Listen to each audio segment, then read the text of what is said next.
All governments are immoral and criminal institutions because they force everyone, under threat of violence, to pay mandatory taxes for life.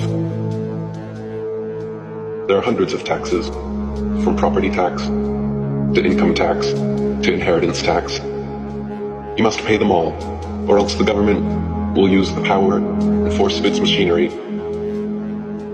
to seize your bank account, arrest you, and put you in jail. How is that any different than the mafia?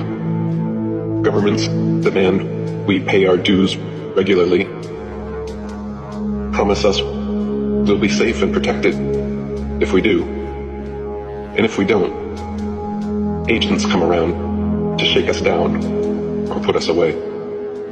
If taxes were voluntary, then governments wouldn't automatically be immoral or criminal, because they would be completely funded by donation only.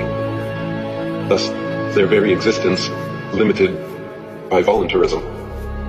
Name one thing that governments provide that people couldn't do better, easier, and more efficiently at the community level.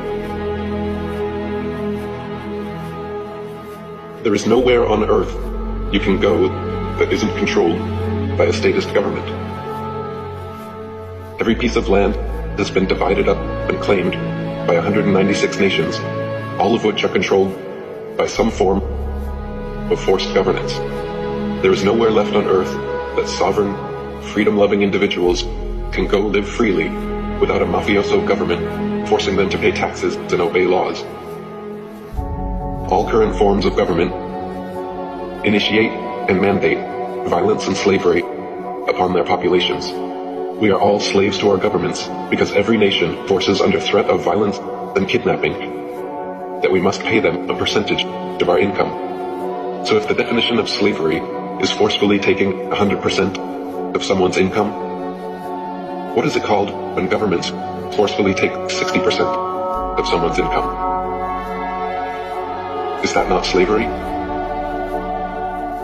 We are taught in school that slavery ended long ago, and it is universally understood that slavery is immoral.